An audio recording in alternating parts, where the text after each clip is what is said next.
อันยองสวัสดีครับทุกคนวันนี้โอติ่งเล่าเรื่องขอเสนอ Le Seraphim เกิร์ลกรุ๊ปวงแรกของ HYBE จากค่าย Source Music เรื่องราวความเป็นมาและผลงานตลอด2ปีที่ผ่านมาจะมีอะไรบ้างนั้นไปดูกันเลยก่อนจะไปรับชมอย่าลืมกด Subscribe และกดกระดิ่งแจ้งเตือนจะได้ไม่พลาดคลิปใหม่ๆจากช่องโอติ่งนะครับ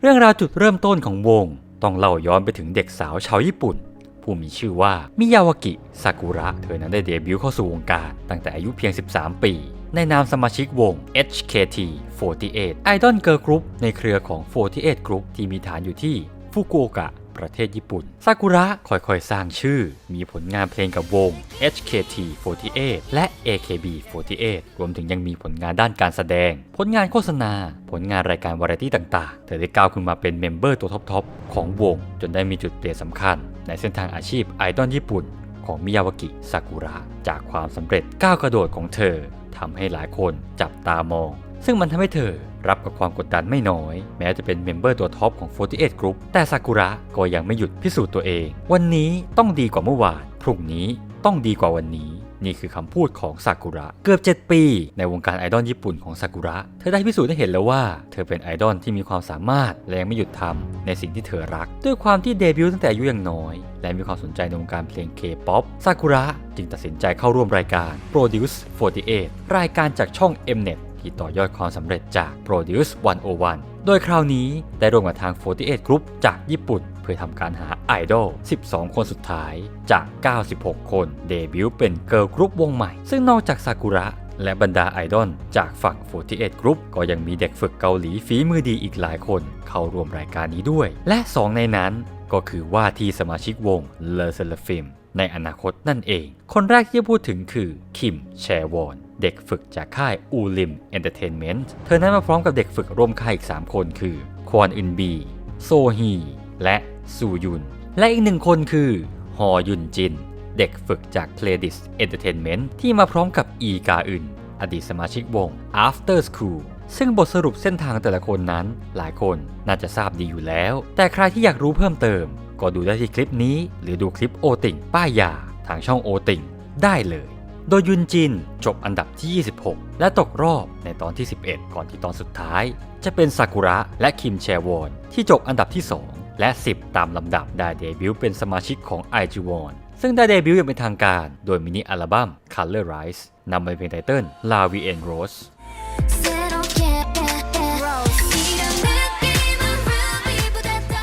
ทั้ง2คนทำกิจกรรมกับวงมีผลงานเพลงทั้งในเกาหลีและญี่ปุ่นโดยระยะสัญญา 2 ปี 6 เดือน ตลอดระยะเวลาการทำกิจกรรมของ iQOO ได้มีการปล่อยสตูดิโออัลบั้ม 2 อัลบั้ม และ 7 มินิอัลบั้ม ซึ่งแม้จะมีการเจรจาเบื้องต้นเกี่ยวกับการขยายสัญญาออกไป แต่พวกเธอนั้นก็ยุติกิจกรรมวงอย่างเป็นทางการเมื่อวันที่ 29 เมษายน 2021 หลังจากหมดสัญญาซากุระก็กลับญี่ปุ่นและทำกิจกรรมต่อกับ HKT48 ท่ามกลางข่าวลือของเธอมากมายที่คาดว่าเธอจะประกาศจบการศึกษาจากวงเตรียมมาเซ็นสัญญากับค่ายเพลงในเกาหลีและจะรีเดบิวต์ใหม่อีกครั้งส่วนคิมแชวอนก็กลับไปค่ายอูลิมเอนเตอร์เทนเมนต์พร้อมกับควอนอึนบีในฐานะเด็กฝึกอีก1 ครั้งโดยเธอมีผลงานในฐานะศิลปินของค่ายไม่ว่าจะเป็นการปล่อยเพลง cover Hold My Hand ของ IU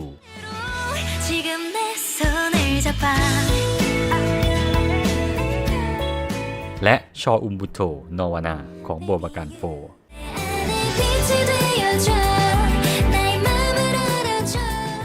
รวมถึงยังคงปรากฏตัวใน V-Live และมีงานถ่ายแบบนิตยสาร Indeed Magazine Singles Korea และ Esquire Korea ร่วมกับควอนอึนบีตัดกลับมาที่ค่าย Source Music CEO ของค่ายโซซองจินได้มีโปรเจกต์จะเดบิวต์เกิร์ลกรุ๊ปวงใหม่ซึ่งนอกจากเด็กฝึกในค่ายแล้วเขาและทีมงานได้มีตัวเลือกในใจที่ต้องการมาร่วมวงด้วยโดยได้มีข่าวกับอดีตสมาชิกวง iQOO ซึ่งนอกจากชื่อซากุระกับแชวอนแล้วก็ยังมีคิมมินจูอยู่ในลิสต์นี้ด้วยแต่ทว่ามินจูปฏิเสธข้อเสนอโดยเหตุผลหลักว่าต้องการทำกิจกรรมต่อไปในฐานะนักแสดงส่วนทางด้านของซากุระเธอได้ตอกย้ำข่าวลือโดยการคอนเฟิร์มประกาศจบการศึกษา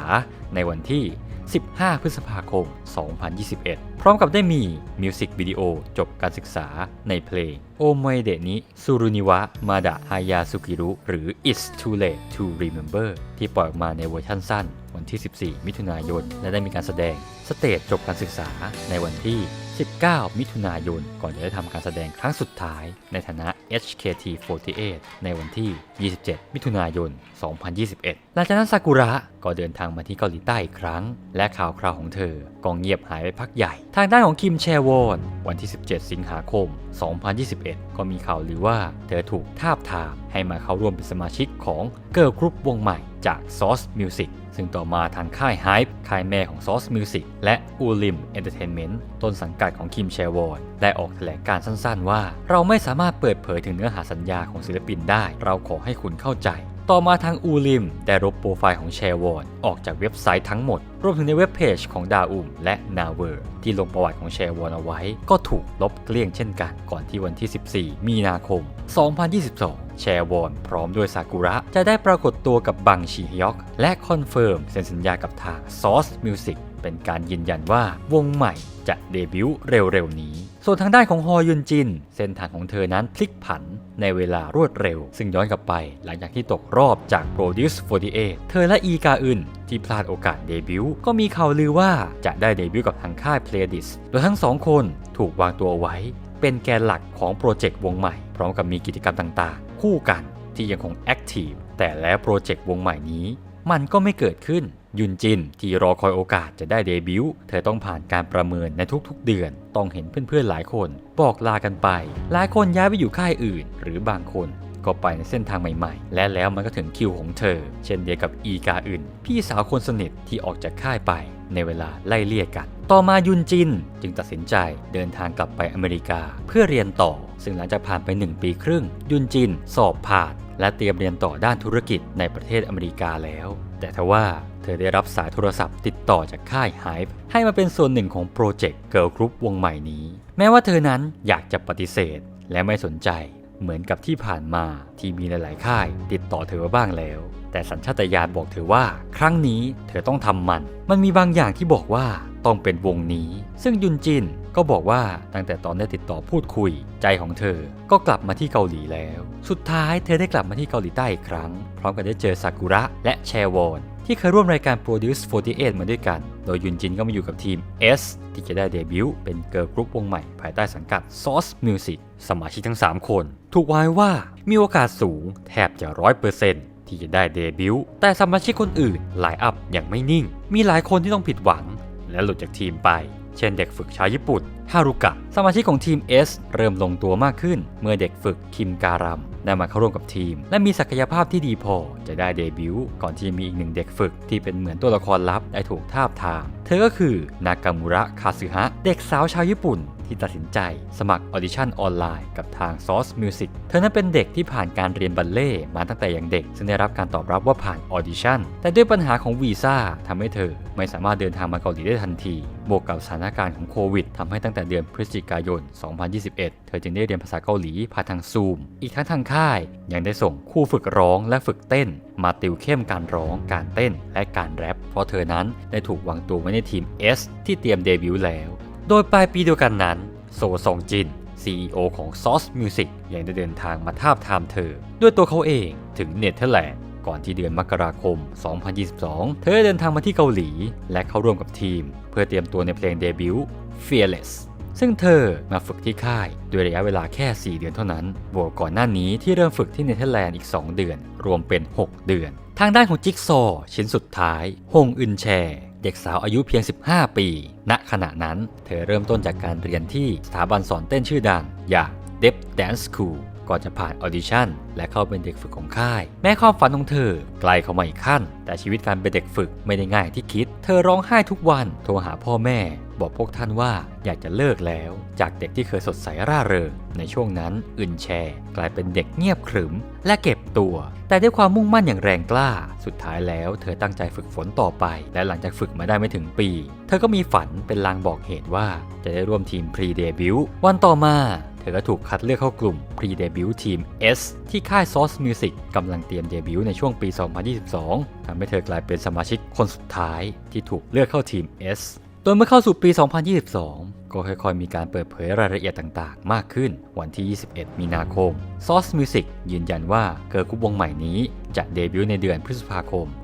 2022 ก่อนที่วันที่ 25 มีนาคม Source Music ได้เริ่มนับถอยหลัง 72 ชั่วโมงผ่านเว็บไซต์อย่างเป็นทางการโดยในหน้าเพจนี้มีข้อความว่า I'm Fearless ซึ่งได้เปิดเผยในภายหลังว่าเป็น Anagram หรืออักษรสลับชื่อของชื่อวงซึ่งในวันเดียวกันก็มีรายงานว่าสมาชิกวงจะมีทั้งหมด 6 คนถัดมาโปรเจกต์ในชื่อ The First Moment of Le Seraphim ก็ได้เริ่มต้นขึ้นโดยมีการปล่อยข้อความเสียงลายเซ็นและภาพถ่ายสุดพิเศษของสมาชิกซึ่งทยอยเปิดตัวสมาชิกเริ่มจากซากุระในวันที่ 4 เมษายนตามด้วยคิมการัมฮงอึนแช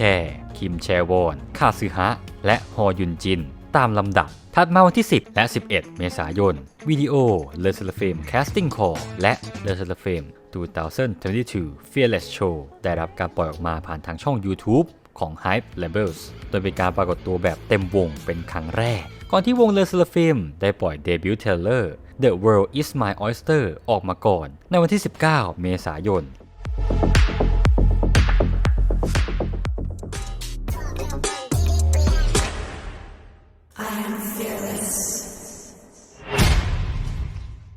Le Seraphim ยังได้สร้างสถิติตั้งแต่ก่อนเดบิวต์โดยในวันที่ 21 เมษายนมีรายงานว่ามินิอัลบั้มเดบิวต์ Fearless ทำยอดขายเกินกว่า 270,000 ชุดภายในสัปดาห์แรกของการพรีออเดอร์และ1สัปดาห์ต่อมาวันที่ 30 เมษายน YG Plus ผู้จัดจำหน่ายก็เปิดเผยว่ายอดพรีออเดอร์นั้นทะลุ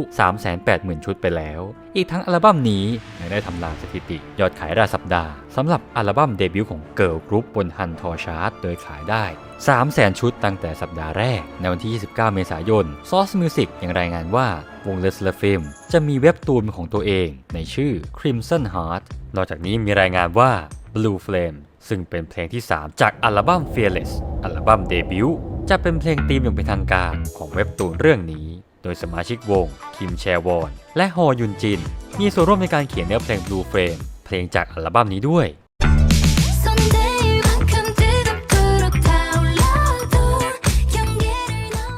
ก่อนที่ 6 สาว Le Seraphim จะได้เดบิวต์อย่างเป็นทางการวันที่ 2 พฤษภาคม 2022 โดยการปล่อยมินิอัลบั้มชุดแรก Fearless ที่จะนำมาโดยเพลงไตเติ้ลในชื่อเดียวกัน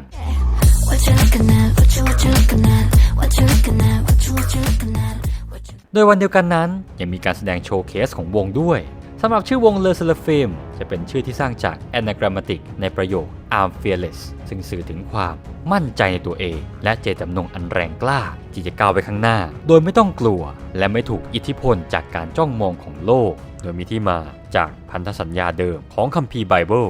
เมื่อทูตสวรรค์ปรากฏตัวต่อหน้ามนุษย์ตามพระบัญชาของพระเจ้าคำแรกที่พวกเขากล่าวคืออย่ากลัวเลยและในบรรดา9ระดับของยศเทวดาที่กล่าวถึงในศาสนาคริสต์และพันธสัญญาเดิมทูตสวรรค์ที่มีตำแหน่งสูงสุดหรือเทวดาสูงสุดคือเซราฟิมในภาษาฮีบรูหมายถึงทูตสวรรค์ที่สร้างจากเปลวไฟและมี6ปีกและคำว่าเลอเป็นภาษาฝรั่งเศสอย่างไรก็ตามคำว่าเซราฟิมที่มีตัว S 2 ตัวไม่มีอยู่จริงตัว S ที่มี2ตัวทำให้สอดคล้องกับคำว่า I'm Fearless แบบ Anagram นั่นเองซึ่งชื่อวง Le Seraphim อ่านแบบเกาหลีได้ว่า Le Seraphimหรือเรียกได้หลายชื่อในภาษาเกาหลีแฟนๆหลายคนเรียกชื่อวงสั้นๆว่าฟิมมี่เอาล่ะครับต่อไปเรามาทำความรู้จักกับสมาชิกวง Le Seraphim แบบคร่าวๆดีกว่าสมาชิกคนแรกซากุระหรือชื่อจริงมิยาวากิซากุระเกิดวันที่ 19 มีนาคม ปี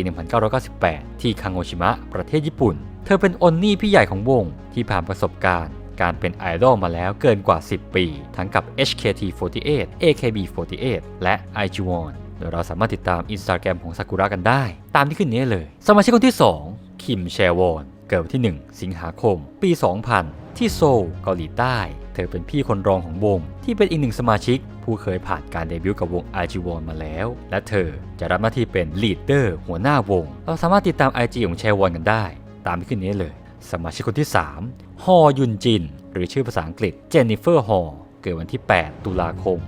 2001 ที่โซลเกาหลีใต้เจ้าของฉายาน้องคิรินจัง หรือยีราฟจากส่วนสูงของเธอเติบโตที่อเมริกาและเป็นเด็กสาวที่รักในการร้องเพลงอีกทั้งมีความสามารถในการเล่นดนตรีและแต่งเพลงเองได้ด้วยเธอเป็นสมาชิกวงที่เป็นเด็กฝึกมานานที่สุดเราสามารถติดตาม IG ของเธอกันได้ตามขึ้นนี้เลยสมาชิกคนที่4คาซึฮะหรือชื่อจริงนากามุระคาซึฮะเกิดวันที่9สิงหาคม2003ที่โคจิประเทศญี่ปุ่นแต่ไปเติบโตที่โอซาก้าเธอเป็นเด็กสาวที่เล่นบัลเล่ต์มานานก่อนจะเปลี่ยนเส้นทางมาเป็นศิลปินไอดอลโดยเธอมีระยะเวลาเป็นเด็กฝึกสั้นที่สุดในวงเราสามารถติดตาม IG ของเธอกันได้ตามขึ้นนี้เลยสมาชิกคนที่5คิมการัมเธอเกิดวันที่16พฤศจิกายน2005สาวน้อยผู้มาพร้อมกับดวงตากลมโตมีคาแรคเตอร์นุ่มนิ่มน่ารักณตอนเดบิวต์เธอกำลังศึกษาอยู่ที่ School of Performing Arts Seoul หรือ SOPA เอกการละครและภาพยนตร์ปัจจุบันเรียนจบแล้วและไปศึกษาต่อที่คอนกุก University ภาควิชา Media Acting สมาชิกคนที่6ฮงอึนแชเกิดวันที่10พฤศจิกายน2006สาวน้อยมากความสามารถที่มีอายุน้อยที่สุดเธอเป็นน้องเล็กมักเน่ของวงที่ใช้เวลาเป็นเด็กฝึกราวๆ1 ปีกว่าๆก่อนจะถูกเปิดตัวเป็นคนที่3ของวงเลอเซลเฟมเราสามารถติดตาม IG ของฮงอินแชร์กันได้ตามที่ขึ้นนี้เลยกลับมาที่เรื่องของวงกันต่อสำหรับอัลบั้ม Fearless จะได้ผู้ก่อตั้ง HYBE อย่างบังชีฮยอกหรือ AKA Hitman บังเป็นผู้รับผิดชอบอัลบั้มเดบิวต์โดยได้รับเครดิตเป็น Executive Producer พร้อมกันนั้นยังได้คิมซองฮยอนมารับหน้าที่เป็น Creative Director ซึ่งตัวเขาเคยร่วมงานกับทั้ง BTS และ T.by.T มาแล้วสำหรับวง Le Sserafim ได้เดินสายโปรโมทอัลบั้มเดบิวต์ผ่านรายการต่างๆรวมถึงได้โปรโมทเพลง B-side ในอัลบั้มอย่าง Blue Flame ด้วย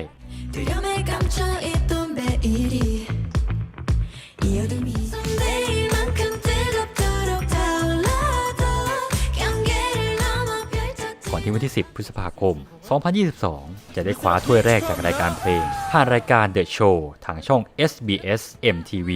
จากซิงเกิลเพลง Fearless แต่แล้ววงที่กำลังไปได้สวยก็มีข่าวเฉาเกิดขึ้นโดยเรื่องนี้เริ่มต้นขึ้นตั้งแต่วันที่5เมษายนหลังจากได้มีข้อกล่าวหาว่าคิมการัมหนึ่งในสมาชิกวงเคยบูลลี่รังแกเพื่อนในโรงเรียนโดยค่าย Source Music ออกมาตอบโต้ข้อกล่าวหาดังกล่าวโดยบอกว่าเป็นการใส่ร้ายการัมในคดีหมิ่นประมาทและตัวการัมก็ตกเป็นเหยื่อของการกลั่นแกล้งในโรงเรียนซึ่งก็คือพวกเขาปฏิเสธข่าวลือเรื่องนี้นั่นเองเวลาต่อมาหลังจากที่วงได้เดบิวต์ไม่นานวันที่16พฤษภาคมมีการเผยแพร่ภาพถ่ายเอกสารอย่างเป็นทางการของการประชุมคณะกรรมการความรุนแรงในโรงเรียนกับการัมในฐานะผู้ก่อเหตุพร้อมด้วยหลักฐานเพิ่มเติมในเวลาต่อมาวันเดียวกันนั้น HYBE ก็บอกว่าทางค่ายกำลังเริ่มดำเนินคดีทางกฎหมายกับข้อกล่าวหาดังกล่าวและจุดยืนพวกเขาจากแถลงการก่อนหน้านี้ยังคงไม่เปลี่ยนแปลงวันที่19พฤษภาคมผู้เสียหายรายหนึ่งเขาแจ้งความพร้อมกับตัวแทนทางกฎหมายและบอกว่าเธอ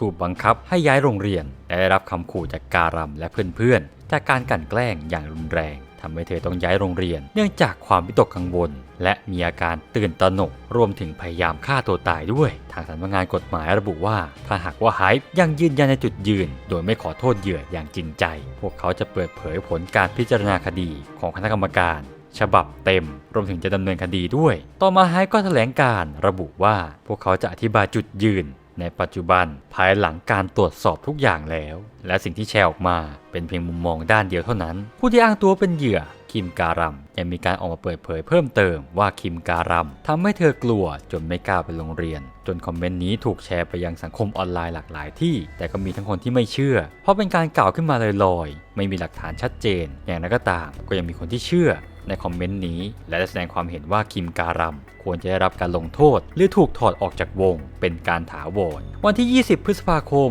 Source Music ก็ได้ประกาศว่าคิมการัมจะพักกิจกรรมวงเนื่องจากกรณีถูกกล่าวหาว่ากลั่นแกล้งทำให้วง Le Sserafim จะทำกิจกรรมต่อโดยสมาชิก5คนโดยการัมจะหยุดทำกิจกรรมกับวง The Sserafim เป็นการชั่วคราวเพื่อให้เธอได้ฟื้นฟูสภาพจิตใจในระหว่างที่ทางค่ายพร้อมเดินหน้าเอาเรื่องทางกฎหมายกับคนปล่อยข่าวลือนี้ตัวสรุปแล้วเหตุการณ์ที่เกิดขึ้นจริงก็คือคิมการัมเคยมีปากเสียงคู่กรณีจริงๆโดยตัวของคู่กรณีคนนี้ได้ทำการถ่ายภาพเพื่อนในห้องแต่งตัวขณะสวมเสื้อชั้นในและโพสต์ลงโลกออนไลน์โดยไม่ขออนุญาตทำให้ทางคิมการัมและเพื่อนๆจึงเข้าไปเตือนและต่อว่าแต่กลับกลายเป็นว่ามีการตั้งคณะกรรมการสอบสวนซึ่งคิมการัมและเพื่อนกลายเป็นผู้กระทำผิดฝ่ายเดียวและณเวลานั้นผู้ปกครองของคิมการัมไม่อุทธรณ์คำตัดสินนี้เพราะไม่รู้และคิดว่าทางคณะกรรมการตัดสินในแนวทางที่ถูกต้องให้กับลูกสาวแล้วก่อนที่วันที่20กรกฎาคม Source Music ก็ ก็ประกาศว่าได้ยุติสัญญากับคิมการัมและวงเลอเซลฟิมจะทำกิจกรรมต่อไป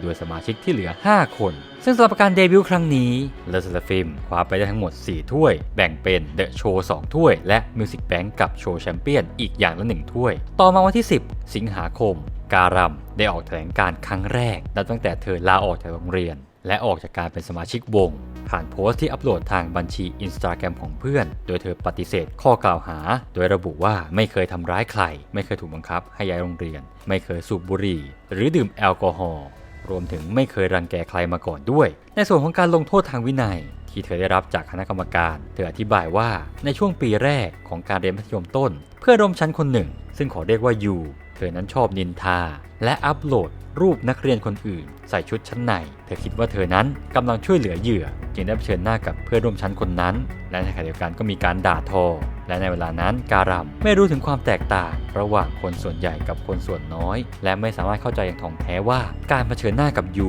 เป็นเรื่องที่ผิดและเมื่อมองย้อนกลับไปเธอยอมรับว่าเธอยังไม่เป็นผู้ใหญ่วิธีการของเธอไม่ถูกต้องและทำผิดพลาดหลายอย่างแต่เธอก็ไม่อยากเกลียดตัวเองในอดีตในวันถัดมาไฮป์ได้ตอบกลับโพสต์นี้ในวันที่11สิงหาคมว่าเนื่องจากสัญญาของเธอสิ้นสุดลงแล้วความคิดเห็นเพิ่มเติมของทางค่ายเกี่ยวกับเรื่องนี้จึงไม่เหมาะสมเพราะไม่มีความจำเป็นต้องพูดถึงเรื่องนี้แล้วแน่นอนว่าสมาชิก5คนที่เหลือก็ยังเดินหน้าทำกิจกรรมต่อไปโดยในวันที่8สิงหาคมได้มีการประกาศชื่อแฟนดอมของวงเลอเซลฟิมในชื่อ Fear Not หรือ Fiona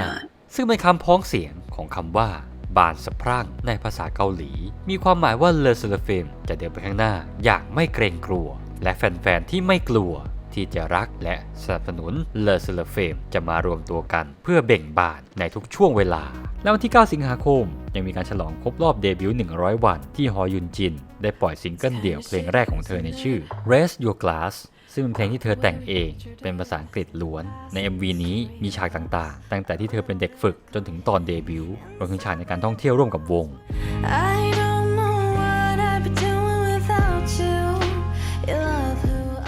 ถัดมาวันที่15กันยายนก็มีการปล่อยตัวอย่างภาพยนตร์สารคดีของวงในชื่อ Le Seraphim The World Is My Oyster ที่ได้รับการเผยแพร่ผ่านช่อง YouTube ของ Hype ก่อนจะเริ่มให้รับชมในวันที่17กันยายนโดยแบ่งเป็น4ตอนภาพยนตร์สารคดีนี้เล่าเรื่องราวตั้งแต่ก่อนการเดบิวต์ของวงและแสดงให้เห็นว่ามีการเลือกสมาชิก5คนนี้ได้ยังไงซึ่งมีการตัดต่อซีนของคิมการัมออกไปจากสารคดีชุดนี้และแล้ววงเลอเซลฟิมก็ได้มีการคอนเฟิร์มการคัมแบ็กอย่างเป็นทางการโดยสมาชิก5คนโดยเลอเซลฟิมได้ปล่อยทีเซอร์ในชื่อ Do You Think I'm Fragile ตามด้วย Anti-Fragile Taylor The Hydra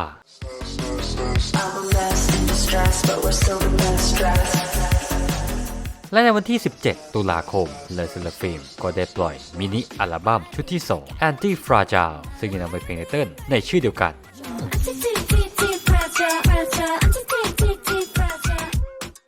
โดยจะได้มีโชว์เคสคัมแบ็กโชว์ Anti-Fragile ที่จะแสดงเพลงจากอัลบั้มในวันเดียวกันนั้นซึ่งนอกจากเพลงไตเติ้ลแล้วก็มีการปล่อยคลิปพิเศษเพลง Good Parts When the Quality is Bad But I Am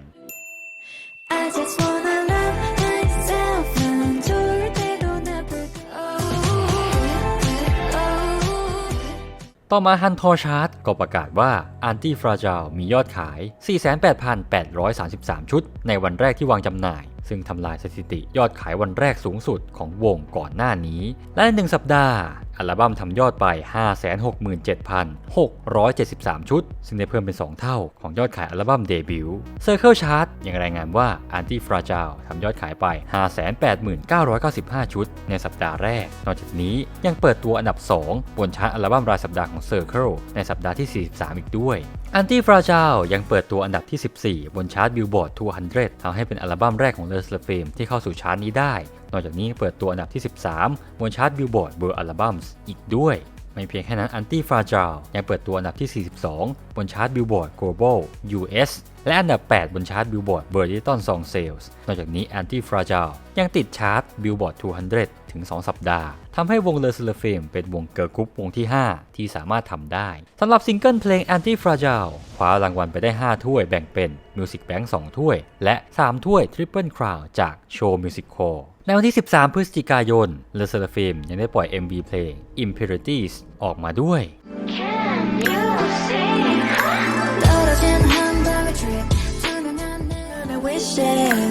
아름다워 now with my scratches just because it's what I am เลอ Seraphim ยังมีกิจกรรมการโปรโมทอย่างต่อเนื่องในคัมแบ็กครั้งนี้ทั้งในนามวงและผลงานเดี่ยวต่างๆของสมาชิกในช่วงสิ้นปี 2022 ถึงต้นปี 2023 เลอ Seraphim ก็มีงานแสดงในงานเทศกาลมหาลัยการแสดงรายการเพลงสิ้นปีรวมถึงเข้าร่วมงานประกาศรางวัลซึ่งวงเลอ Seraphim ก็เข้าร่วมในหลากหลายงานและรับความชื่นชมอย่างมากในเรื่องของเพอร์ฟอร์แมนซ์การแสดงพร้อมกันนั้นยังคว้ารางวัลมาครองได้หลายรางวัลอาทิเช่น Best Music Award และ Rookie of the Year จาก Asia Artist Awards Next Leader Award จาก The Fact Music Awards K Global Best Music Video Award และ K Global Super Rookie Award จาก K Global Heart Dream Awards Favorite New Artist จาก Mama Awards Best Performance Female และ Hot Trend Award จากงาน Melon Music Awards ในปี 2023 วันที่ 7 มกราคม เลอ Seraphim ยังมาแสดงที่ประเทศไทยเป็นครั้งแรกในงาน Golden Disc Awards ครั้งที่ 37 ณ ราชมังคลากีฬาสถานโดยได้แสดงเพลง The Great Mermaid เป็นครั้งแรกรวมถึงเพลงเดบิวต์ Fearless และเพลงจากอัลบั้มใหม่ Impurities กับ No Celestials ซึ่งในงานนี้พวกเธอก็คว้ารางวัล Rookie Artist of the Year มาครองได้ด้วยในช่วงต้นปี 2023 พวกเธอยังคว้ารางวัล Artist of the Year Global Digital Music ประจำเดือนพฤษภาคมและ Artist of the Year Global Digital Music ประจำเดือนตุลาคมจากงาน Circle Chart Music Awards ซึ่งจัดขึ้นวันที่ 18 กุมภาพันธ์ 2023 ด้วยและในวันที่ 25 มกราคม 2023 เลอ Seraphim ยังได้เดบิวต์ที่ญี่ปุ่นโดยการปล่อยซิงเกิล Fearless Japanese Version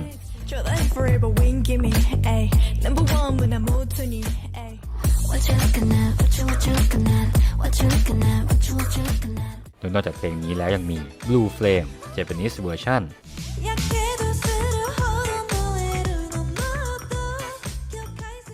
และซิงเกิลเพลงใหม่ Choices ที่ปล่อยออกมาก่อนตั้งแต่วันที่ 8 มกราคม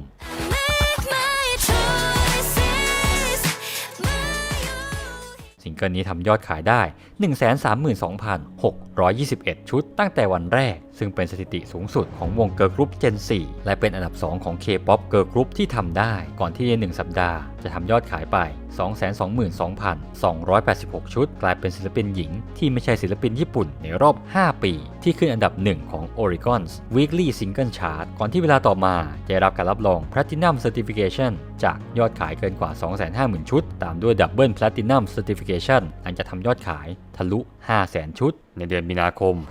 2023 ก็มีการเผยแพร่วิดีโอทีเซอร์แท่งไฟอย่างเป็นทางการของวงก่อนจะมีการวางจำหน่ายในเวลาต่อมาโดยต่อมาในเดือนสิงหาคมชื่ออย่างเป็นทางการของแท่งไฟนี้ก็ได้รับการยืนยันในชื่อฟิล์มบงต่อมาวันที่ 18 และ 19 มีนาคม เลอ Seraphim ได้มีงานแฟนมิทติ้งเป็นครั้งแรกในชื่อ เลอ Seraphim Fan Meeting Vienna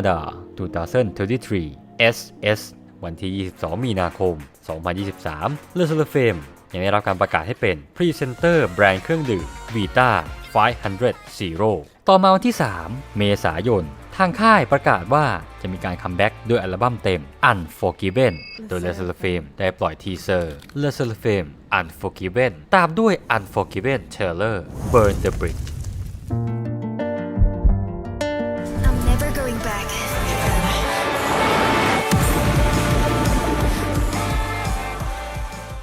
ก่อนที่วันที่ 1 พฤษภาคม Le Seraphim ได้คัมแบ็กด้วยการปล่อยสตูดิโออัลบั้มเต็มชุดแรก Unforgiven ซึ่งจะนำโดยเพลงไตเติ้ลชื่อเดียวกันและจะได้นายโรเจอร์สนักดนตรีและโปรดิวเซอร์ชื่อดังชาวอเมริกันมาทำเพลงให้ด้วย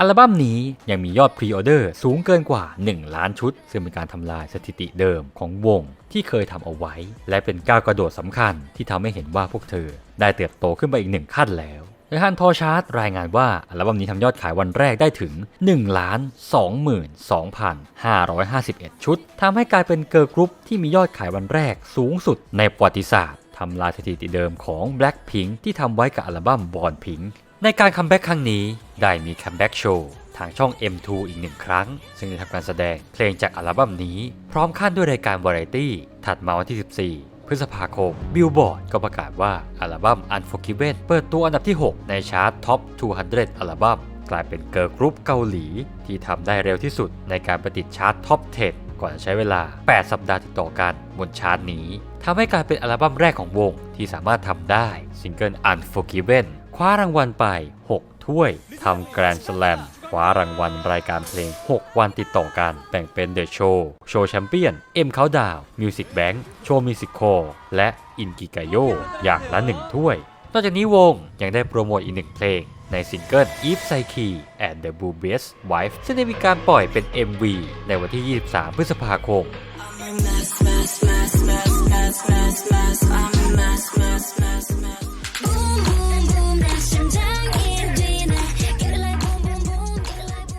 ซิงเกิล Eve Psyche and the Bluebeard's Wife ยังคว้า First Win ได้ด้วยโดยได้1ถ้วยจาก Inkigayo ซึ่งเพลงนี้ก็ถือว่าทำผลงานได้ดีไม่แพ้เพลงไตเติ้ลในวันที่6มิถุนายน Eve Psyche and the Bluebeard's Wife ได้เปิดตัวอันดับที่1ในชาร์ตเพลงยอดนิยมของ Billboard ไม่เพียงแค่นั้นซิงเกิลนี้ยังได้ถูกรับเลือกให้ติดอันดับที่32จาก50เพลงที่ดีที่สุดประจำปี 2023 จากการจัดอันดับโดย NME ก่อนที่วันที่8มิถุนายนมีการอัปเดตยอดขายรายเดือนประจำเดือนพฤษภาคมของ Circle Chart ว่าอัลบั้ม Unforgiven ทำยอดขายได้สูงถึง 1,509,974 ชุดต่อมาเลอร์ฟิล์มยังได้เข้าร่วมใน 2023 Weverse-Con Festival ซึ่งจัดขึ้นวันที่10และ11มิถุนายนโดยวงได้ทำการแสดงวันที่10ซึ่งได้มีสเตจพิเศษร่วมกับออมจองฮวาในเพลง Ending Credit อีกด้วย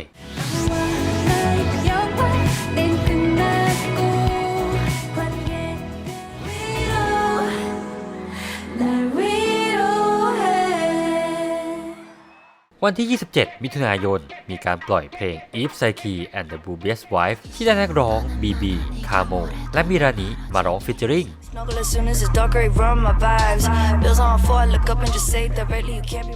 ก่อนที่วันที่6กรกฎาคมก็มีการปล่อย Eve Psyche and the Bluebeard's Wife เวอร์ชันภาษาอังกฤษซึ่งถือว่าเป็นซิงเกิลดิจิทัลภาษาอังกฤษเพลงแรกของวงด้วย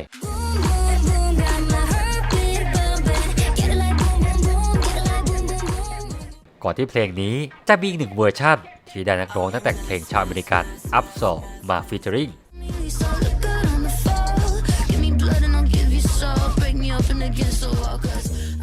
ถัดมาวงเลเซอร์ฟิล์มได้ปล่อยซิงเกิลภาษาญี่ปุ่นชุดที่2 Unforgiven โดยได้ปล่อยเพลง Pre-Release Jewelry ออกมาก่อนในวันที่25กรกฎาคมและมีการปล่อยเป็นเวอร์ชันไลฟ์คลิปออกมาด้วยในวันที่31กรกฎาคมซึ่งเพลงนี้เป็นแนว J-Pop City Pop ที่ได้อิมาเซะมาทำเพลงและร่วมร้องฟีเจอริง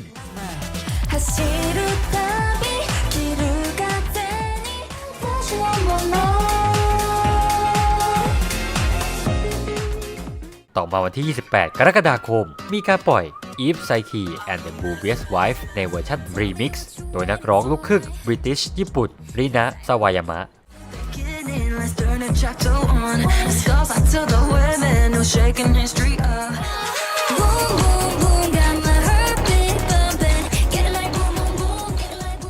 แล้ววันที่4สิงหาคมยังได้มีอีก1เวอร์ชั่นของ Eve Psyche and the Bluebeard's Wife ที่ได้เดมี่โลวาโตมาร้องฟีเจอริง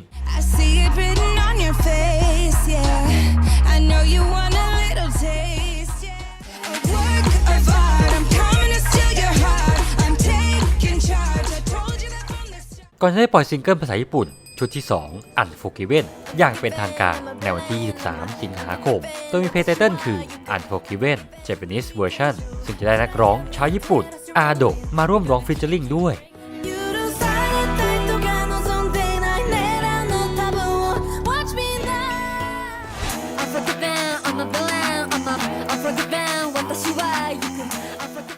และยังมีเพลง B-Side Anti-Fragile เวอร์ชันภาษาญี่ปุ่นรวมถึงเพลง Jewelry ที่ปล่อยออกมาก่อนหน้านี้ก่อนที่ต่อมาวันที่7กันยายน RIAJ ได้รายงานว่า Unforgiven ได้รับการรับรองระดับ Platinum จากการมียอดขายเกินกว่า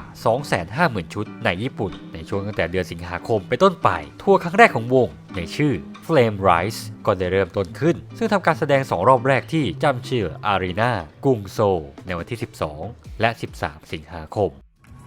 태연아, 너 내 동료가 되라.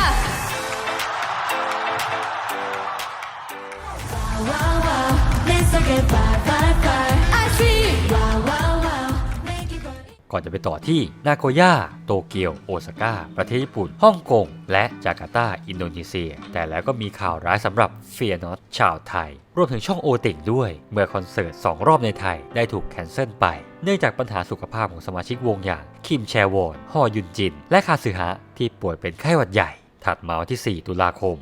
2023 IMBC รายงานว่าเลอเซลฟิมจะได้คัมแบ็กในช่วงปลายเดือนตุลาคมก่อนที่วันที่ 27 ตุลาคมเลอเซลฟิมจะได้ปล่อยดิจิตอลซิงเกิลภาษาอังกฤษเพลงแรกอย่างเป็นทางการในชื่อ Perfect Night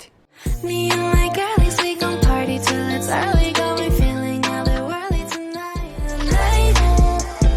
I don't care what's wrong or right.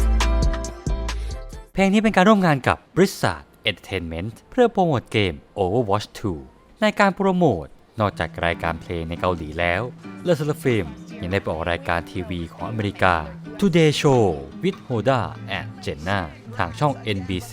ในวันที่ 30 ตุลาคมรวมถึงได้แสดงในงาน 2023 BlizzCon ในวันที่ 4 พฤศจิกายนด้วยการโปรโมทซิงเกิล Perfect Night มีช่วงที่เลอเซลฟิมต้องโปรโมทด้วยสมาชิก 4 คนเนื่องจากคิมแชวอนต้องหยุดพักกิจกรรมเป็นการชั่วคราวเนื่องจากปัญหาสุขภาพที่ป่วยเรื้อรังจากไข้หวัดใหญ่สายพันธุ์ A นอกจากนี้มีการปล่อย Perfect Night เวอร์ชัน Remix โดยมี Speed Up Version และ Slow Plus Reverb Version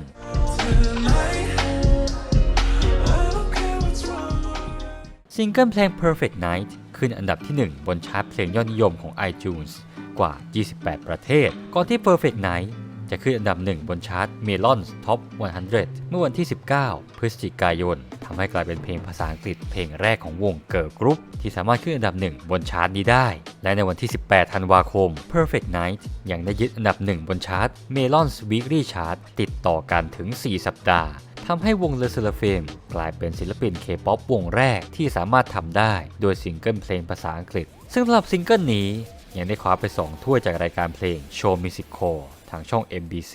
และก่อนหน้านี้วงเลอเซลฟิมยังมีผลงานเพลง Dress Code ซึ่งเป็นเพลงประกอบซีรีส์เพลงแรกของวงโดยเป็นเพลงประกอบละครญี่ปุ่นเรื่อง Sexy Tanaka-san ที่เปิดมาเป็นทางการในวันที่ 19 พฤศจิกายน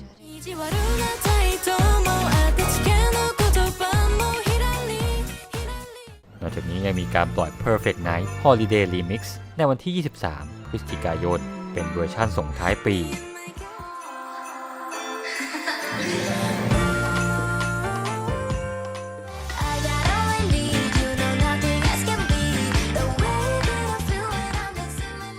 ช่วงปลายปี 2023 จนถึงต้นปีวงเลอเซลฟิมก็ได้ร่วมงานเทศกาลและงานประกาศรางวัลต่างๆเช่นเคยพร้อมทั้งคว้ารางวัลมาครองได้ด้วยไม่ว่าจะเป็นงานมาม่าประจำปี 2023 ที่โตเกียวประเทศญี่ปุ่นซึ่งนอกจากการทำการแสดงแล้วพวกเธอยังได้คว้ารางวัล Favorite Dance Performance Female Group คว้ารางวัล Millions Top 10 Artists และ Top 10 Artist Awards จาก Melon Music Awards รางวัลในช่วงต้นปี 2024 Rookie of the Year จากงาน Seoul Music Awards ร่วมงาน Golden Disc Awards ครั้งที่ 38 ก่อนจะคว้ารางวัลบอนซาง2 รางวัลแบ่งเป็น Best Album และ Best Digital Song ในงาน Circle Chart Music Awards ยังคว้ารางวัล Artist of the Year จากซิงเกิล Unforgiven และ Artist of the Year Streaming Unique Listeners จากซิงเกิลเดียวกันรวมถึงยังคว้ารางวัล Artist of the Year บอนซางจาก Hantor Music Awards ครั้งที่ 31 มาได้ด้วยเข้าสู่ปี 2024 เลอเซลฟิมได้เข้าร่วมรายการพิเศษประจำปี งานปีใหม่เทศกาลตรุษจีนส่งท้ายปีเก่าของสถานีโทรทัศน์ไต้หวันเทเลวิชั่น Enterprise เลอเซลฟิมได้ปิดท้ายรายการด้วยเพลงฮิตอย่าง Perfect Night ตามด้วย Unforgiven และ Eve Psyche and the Bluebeard's Wife ซึ่งก็มีรายงานว่ามีผู้ชมทางรายการทีวีในไต้หวันเกินกว่า 3,200,000 คนขณะที่ผู้ชมทางออนไลน์ก็สูงถึง 4,150,000 คนในส่วนของการคัมแบ็กผลงานใหม่ปี 2024 เลอเซลฟิมได้เตรียมปล่อยมินิอัลบั้มชุดที่ 3 โดยมีการปล่อยทีเซอร์เลอเซลฟิม Make It Look Easy ก่อนจะตามด้วย Easy Taylor Good Bones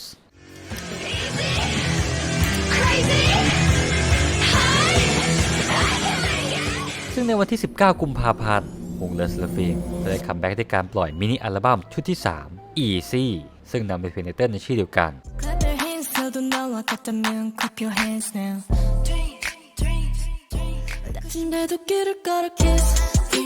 쉽지 않은 내가 쉽게ในคราวนี้ก็มีคัมแบ็กโชว์เคสที่แสดงเพลงจากอัลบั้มโดยยังได้มีซิงเกิลเพลง Smart เป็นอีกหนึ่งเพลงที่ได้รับการโปรโมทในรายการเพลงและมีการปล่อย MV ออกมาด้วย Smarter baby smarter smarter baby smarter 하늘 보는 MV เพลง Smart ยังได้กลายเป็น MV ตัวที่ 5 ของวง Le Sserafim ที่มียอดวิวทะลุ 100 ล้านครั้งต่อจาก Fearless Anti-Fragile Unforgiven และ Eve Psyche and the Bluebeard's Wife รวมถึงเป็นเพลง B-side เพลงที่ 2 ที่สามารถทำได้อัลบั้ม Easy ยังได้ขึ้นอันดับ 1 บนชาร์ตยอดนิยมของ iTunes ใน 18 ประเทศ และจาก Hantor Chart อัลบั้ม Easy ทำยอดขายทะลุ 1 ล้านชุดในวันที่ 27 กุมภาพันธ์นอกจากนี้อัลบั้ม Easy ยังได้เดบิวต์เปิดตัวอันดับที่ 8 บนชาร์ตอัลบั้มยอดนิยม 200 ของ Billboard และยังไปเปิดตัวอันดับที่ 99 บนชาร์ต Hot 100 ก่อนที่วันที่ 8 มีนาคม RIAJ ได้มอบ Gold Certification ให้กับอัลบั้ม Easy และในวันที่ 11 เมษายน อัลบั้ม Easy ก็ได้รับการรับรองระดับ Million by Circle Chart จากยอดขายเกินกว่า 1 ล้านชุดบนชาร์ตเพลงไตเติ้ล Easy ยังสามารถคว้าถ้วยรางวัลจากรายการเพลงได้มากที่สุดมากกว่าการคัมแบ็กที่ผ่านมาก่อนหน้าโดยได้ไปทั้งหมด 9 ถ้วยแบ่งเป็นโชว์แชมเปี้ยนและโชว์มิวสิคอลอย่างละ1ถ้วย2ถ้วยจาก Music Bank และ Inkigayo รวมถึงอีก 3 ถ้วยจาก M Countdown ซิงเกิลภาษาอังกฤษของ Easy ยังได้ถูกปล่อยออกมาในวันที่ 23 กุมภาพันธ์ซึ่งก็มีทั้ง Easy English Version Sped Up Version และ Slow Plus Reverb Version I keep it real shut it down let them know I'm the real one Cause I'm mad that it's so kiss yeah it gets hard to make it look yeah ก่อนที่จะมี Easy Remix ปล่อยตามมาอีกด้วย kiss me 쉽지 않은 내가 쉽게 และต่อมาก็มีการปล่อย Smart Version Remix ในวันที่ 22 มีนาคม 누구 말에 내가 me 신경 안 써 쉬 Smarter baby smarter smarter baby smarter 하늘 보는 열 ต่อมาLe Sserafimยังมีโอกาสไปแสดงที่งานเทศกาลดนตรี Coachella โดยได้ขึ้นแสดง 2 สัปดาห์ในวันที่ 13 และ 20 เมษายน 2024 ซึ่งในการแสดงสัปดาห์แรกพวกเธอก็ถูกวิพากษ์วิจารณ์จากการแสดงสดที่ทำได้ไม่ดีนักก่อนจะมีการเปลี่ยนรูปแบบการแสดงบางส่วนที่ทำให้ performance ออกมาดีขึ้นในสัปดาห์ถัดมา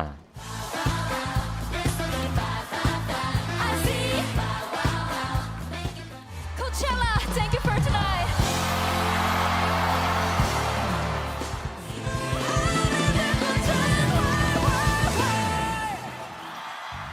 ต่อมาก็มีการประกาศยืนยันถึงงานแฟนมิทติ้งครั้งที่ 2 ของวงใน Le Sserafim Fan Meeting Vienna 2024 SS โดยเริ่มตั้งแต่วันที่ 11 พฤษภาคม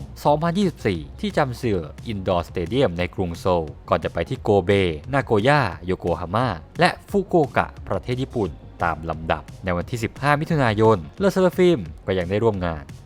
2024 Weverse Con Festival Le Sserafim ยังได้มีการปล่อยด็อกิเมนทารีชุดที่ 2 Make It Look Easy ทางช่อง YouTube โดยมีทั้งหมด 5 ตอน ซึ่งได้เริ่มพรีเมียร์ครั้งแรกวันที่ 29 กรกฎาคม 2024 สามารถไปหาดูกันได้นะครับ และก่อนการคัมแบ็กอีก 1 ครั้งของปี 2024 ยังได้มีการปล่อย Perfect Night for Fear Not ซึ่งเป็นซิงเกิลรีมิกซ์ภาษาอังกฤษ Come through with a free pretty good why you still stuck on running way tonight I don't care what's wrong or right และต่อมา Le Sserafim ก็ได้เตรียมตัวคัมแบ็กอัลบั้มผ่านทีเซอร์ Le Sserafim Crazy ตามด้วย Crazy Taylor Chasing Lightning ในวันที่ 12 สิงหาคม 날씨를 바꿀 수는 없는 걸 Can't change the weather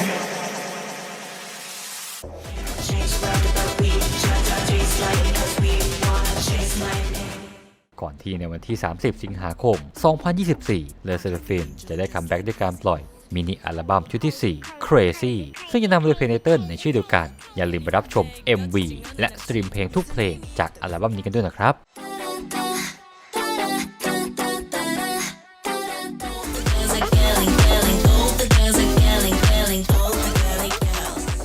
เพลง B-side ที่ใช้ในการโปรโมทรอบนี้คือเพลง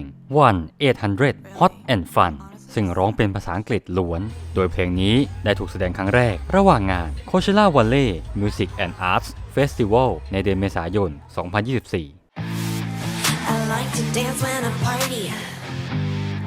I like to get 1-800 hot and fun. It's my number and my line. 1-800 hot and fun. เป็นไงบ้างครับกับเรื่องราวของ Moonless The Fame นี่เป็นแค่เรื่องราวส่วนหนึ่งเท่านั้นที่เรารวบรวมมาชอบสมาชิกคนไหนกันบ้างคอมเมนต์บอกเรากันได้โอติงเชื่อว่าวง Moonless The Fame จะเติบโตขึ้นอย่างแน่นอนสุดท้ายนี้ก็อย่าลืมกดไลค์กดแชร์กด Subscribe และกดกระดิ่งแจ้งเตือนรวมถึงฝากช่องทางการติดตามพวกเราโอติงทุกช่องทางด้วยนะครับอันยอ